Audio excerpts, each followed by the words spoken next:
Hello friends, welcome to easy job info. അപ്പോൾ ഈ വീഡിയോയിൽ നമ്മൾ ഷെയർ ചെയ്യാൻ പോകുന്നത് തിരുവനന്തപുരം, വയനാട് മെഡിക്കൽ കോളേജുകളിൽ വന്നിരിക്കുന്ന വാക്കൻസി ഡീറ്റെയിൽസിനെ കുറിച്ചിട്ടാണ്. ഇമ്മീഡിയറ്റ് വാക്കൻസികളാണ്. തിരുവനന്തപുരം മെഡിക്കൽ കോളേജിൽ ഡെർമറ്റോളജി, ജനറൽ സർജറി വിഭാഗങ്ങളിൽ സീനിയർ റെസിഡന്റ് തസ്തികകളിൽ കരാർ നിയമനത്തിന് അഭിമുഖം നടത്തുന്നുണ്ട്. ഡെർമറ്റോളജി വിഭാഗത്തിലേക്കുള്ള അഭിമുഖം നവംബർ 27-നും ജനറൽ സർജറി വിഭാഗത്തിലേക്കുള്ള അഭിമുഖം നവംബർ 28-നും പ്രിൻസിപ്പലിന്റെ കാര്യാലയത്തിൽ വെച്ച് രാവിലെ 11 മണിക്ക് നടക്കും.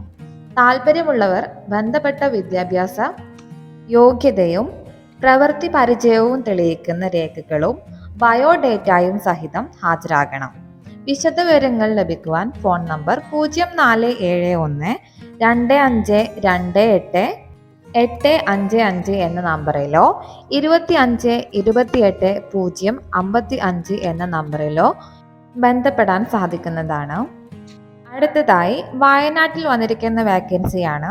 വയനാട് സർക്കാർ മെഡിക്കൽ കോളേജിൽ വിവിധ വിഭാഗങ്ങളിലായി general medicine, OBG, radio diagnosis, general surgery, orthopaedics, psychiatry എന്നീ വിഭാഗങ്ങളിൽ സീനിയർ റെസിഡന്റ് തസ്തികയിലുള്ള നിലവിലുള്ള ഒഴിവുകളിലേക്കും ഓർത്തോപീഡിക്സ്, ഒഫ്താൽമോളജി, ENT വിഭാഗങ്ങളിലായി 1 മാസത്തിനുള്ളിൽ നിലവിൽ വരുന്ന പ്രതീക്ഷിത ഒഴിവുകളിലേക്കും കരാർ അടിസ്ഥാനത്തിലുള്ള നിയമനത്തിനായി നവംബർ 28-ന് ഇന്റർവ്യൂ നടത്തുന്നു.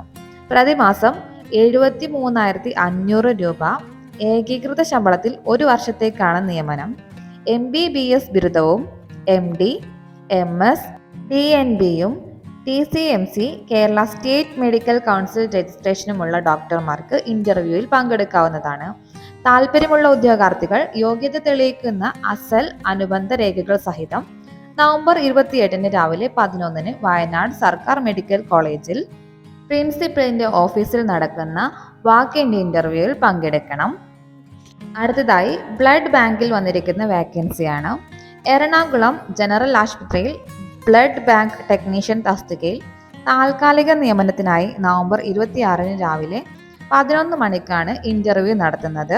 മെഡിക്കൽ ലബോറട്ടറി ടെക്നോളജിയിൽ ഡിപ്ലോമ, BSc, MSc യോഗ്യതയുള്ളവർ അതുമായി ബന്ധപ്പെട്ട രേഖകളുമായിട്ട് സൂപ്രണ്ട് ഓഫീസിൽ ഹാജരാകണം. കൂടുതൽ വിവരങ്ങൾക്ക് ബന്ധപ്പെടേണ്ട നമ്പർ 0484238600. അപ്പോൾ എത്രയും പെട്ടെന്ന് തന്നെ അപ്ലൈ ചെയ്യുക. ഈ ക്വാളിഫിക്കേഷനുള്ള സുഹൃത്തുക്കൾക്കും റിലേറ്റീവ്സിനും വീഡിയോ ഷെയർ ചെയ്യുക. അടുത്തൊരു വീഡിയോയിൽ വീണ്ടും കാണാം.